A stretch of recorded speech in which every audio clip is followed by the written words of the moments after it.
Assalamualaikum lur, selamat malam, welcome back to my YouTube channel.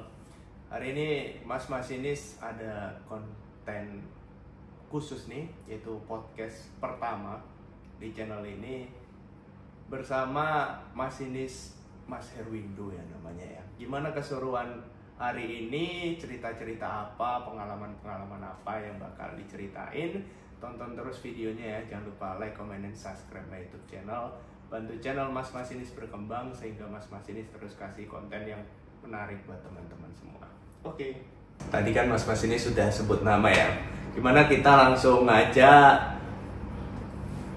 tanya langsung kepada Mas Herwindo. Tadi kita dinas bareng, ini baru turun. Kita langsung nanya, Mas Herwindo udah berapa lama nih jadi masinis di kereta api? Kurang lebih saya mulai dinas masinis itu barulah 10 tahun lah. Wih, 10 tahun baru ya Mas ya?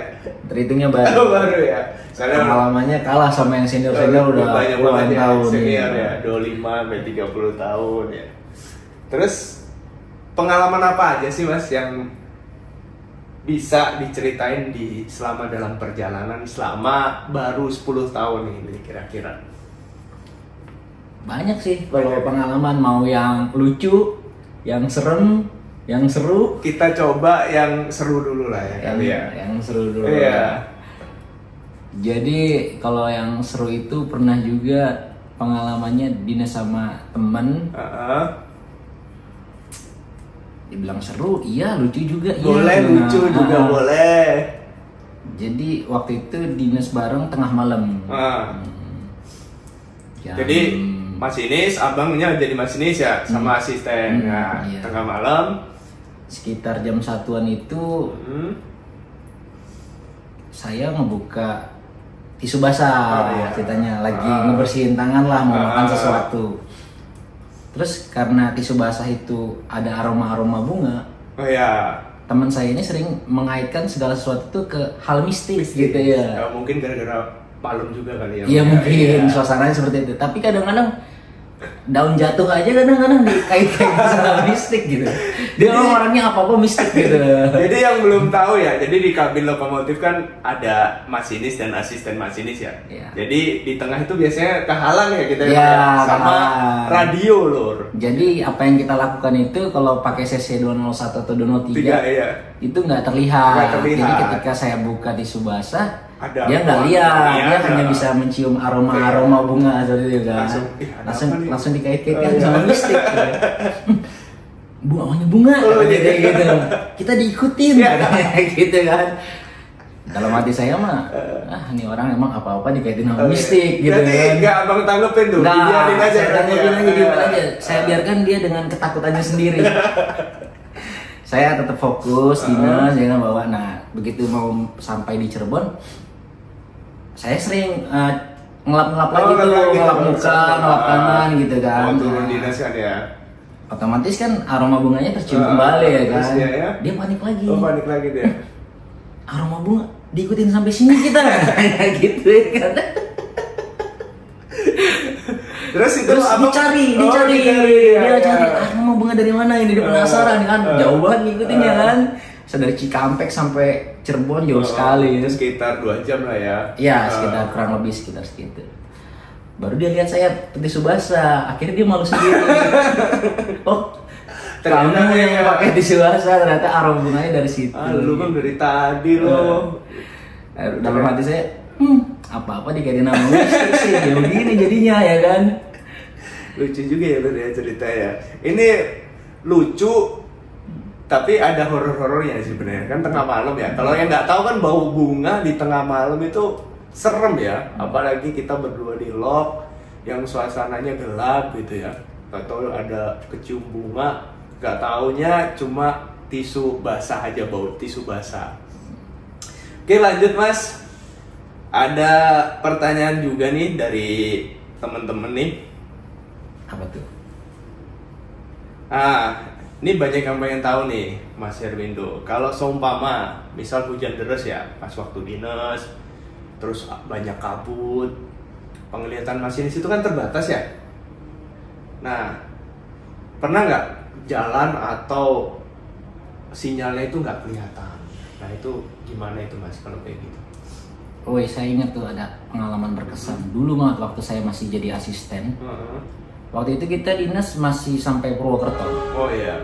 Jadi kalau lintas Purwokerto itu tengah malam itu sering ada kabut. Oh iya, pegunungan ya soalnya tinggi ya dia ya. Betul. Waktu itu saya masih ingat tuh dinas KA Bima, KA-nya dulu masih 43 dia. Oh iya. Bima relasi ke Malang ya dulu ya. Ya, Purwokerto. Ya? Kalau kru Cipinang itu kan kru Jatinegara dulu. Iya. Dari Purwokerto sampai Gambir ya kan. Jadi tengah malam itu saya dengan sama senior tuh saya ingat banget. Pandangan itu sama sekali nggak bisa melihat apa-apa. Kabut lah ya. Kabut ya? gelap banget. Soal pegunungan. Kita hanya jarak pandang hanya 100 meter dan itu pendek. Dan itu masih saya ingat banget gimana kita ngebawa seperti itu kan. Saya kan masih junior lah. Ini ada yang senior ya. Terus saya perhatiin masinis itu seperti apa membawanya. Pak ini Pak seperti apa? Saya tanya gitu kan. Oh tenang aja kan kita udah banfak katanya gitu. Banfak kan banyak yang nggak tahu nih Bang. Banfak itu apa sih sebenarnya Bang? Banfak itu dibilang hafalan bukan, tapi kita tahu gitu. Kita ambil analoginya seperti ini. Pengenalan lintas gitu ya? Atau kita nggak pernah menghafalkan rumah tetangga kita. Tapi ketika kita ditanya 5 rumah dari rumah kita itu siapa, kita tahu. Oh gitu. Karena kita sudah mengetahui gitu ya kan, tanpa harus menghafal ya kan. Karena sering lewat. Gitu. Kurang lebih seperti itu analoginya. Jadi funfact ini kayak dari bahasa Belanda ya kalau nggak salah. Betul dari bahasa Belanda. Pengenalan lintas masinis. Jadi kita sebagai masinis itu wajib hafal ya Bang ya. Kalau kita mau berdinas loh. Jadi kita lanjut dulu aja. Nah, tadi banfak Bang. Jadi masinis tersebut banfaknya sudah sangat baik. Jadi dia mengoperasikan KA itu berdasarkan 40 km. Tanjakan, turunan, datar, pohon-pohon di sekitar rel. Betul kali dia ya. Iya, pohon-pohon di sekitar. Mungkin ada yang beranggapan mana mungkin ya kan. Dulu saya waktu awal-awal dinas juga ada senior yang berkata itu, dalam hati saya mana mungkin seperti itu. Tapi kenyataannya serai waktu berjalan itu hafal dengan sendirinya. Jadi keren juga. Jadi dia meskipun sinyal itu pandangan pendek, tapi dia tetap yakin ya. Bisa. Soalnya dia udah hafal dengan jalannya itu. Medannya. Jadi dipastikan selamat karena masinis itu dipastikan hafal dengan yang namanya lintas yang dilaluinya. Iya, betul sekali. Tapi ada juga nih triknya nih. Apa nih triknya nih? Jadi ketika mendekati stasiun kan bisa dilihat dari OS 100 ya. Iya, 100.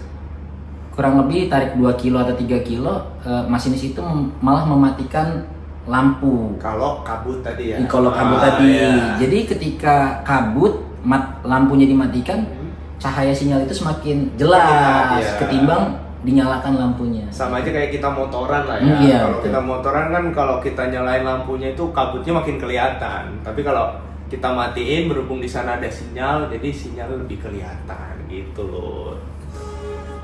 Dan ada yang nanya lagi nih. Nah, kalau dinas nih Bang, kan berdua ya. Biasanya ada kejenuhan. Refreshingnya apa sih Bang kalau pas di jalan gitu buat masinis gitu? Kalau kejenuhan berdua sih kayaknya masih bisa diatasi lah. Ya. Kalau yang sering jenuh itu karena jalannya itu aja. Iya, mungkin ya. Kita udah lewat situ aja bertahun-tahun ya kan, lewat situ. Ada yang 10 tahun kayak Mas Herwindo. Baru lagi masih kemana yang udah 20 sampai 30 tahun ya. Ada 30 tahun. Nah, mungkin itu ya. Refreshingnya karena waktunya rada sulit juga, paling selama di lintas itu aja sih kita cari. Oh, mungkin di kilometer 50 plus 7. Tahu nggak 57? Oh, yang itu. Oh iya. Ada. Asisten. Pasti setiap masinis atau asisten yang melewatin kilometer 50 plus itu pasti nengok. Nggak mungkin enggak. Soalnya itu refreshing kita sih. Refresh tapi ya? Iya, refresh. Kalau udahlah ya, nanti cari tahu sendiri. Patok 50 plus 7 daerah Daop 1. Iya. Itu kita refreshing di situ. Udah pasti orang-orang pada nengoknya ke sana sih. Udah kebanyakan ya Bang ya. Gak semua sih ya. Gitu. Tapi kayaknya pasti tahu semua lah. Pasti tahu ya. Iya, hiburannya itu aja soalnya. Dan kira-kira ada pengalaman lagi nggak nih Bang yang menarik? Horor misal, horor kan belum nih horor nih. Pengalaman yang horor ya. Iya, horor. Saya pernah Apa lagi nih, dinas sampai Cirebon itu tengah malam. Jadi memang suasananya itu memang Di nyampe mes nih? agak berbeda lah Nyampe dari mes nih? semenjak turun dari lok itu. Ya. Karena mungkin udah tengah malam ya kan. Mungkin di daerah Sepi, stasiun masih agak mending karena banyak pencahayaan. Begitu keluar udah mulai ada perasaan-perasaan nggak enak gitu. Jadi sesampainya di mes Cirebon Sepi lagi di mes. sepi. Ya. Terus? Saya pesan kopi. Pesan kopi. Pesan kopi sama penjaga mes ya kan. Begitu saya bilang, "Mas, pesan kopi 1" gitu. Terus tiba-tiba ada suara tuh dari belakang saya. Samain gitu. Asik. Serem nggak? Kalau menurut saya sih serem. Samain gitu ya. Serem juga sih kalau kayak gitu ya. Tadinya nggak ada orang ya kan, begitu kita pesan kopi. Karena nanti jalannya sendiri, tahu-tahu dari belakang bisikin samain. Terus lebih serem lagi dari setan. Biasa kalau kawan-kawan kan begitu ya. Untung kopi doang yang disamain ya kan. Oke Lur, jadi ini podcast pertama kita ya. Jadi mungkin sampai sini aja ya Bang ya. Kita nanti bakal ada kok podcast kedua, ketiga, keempat. Yang penting ini kalau rame Mas Masinis bakal adain podcast kedua, ketiga tentang cerita horor, cerita pengalaman Masinis atau apapun. Jadi jangan lupa like dan komen ya nantinya ya. Terima kasih Mas Erwindo sudah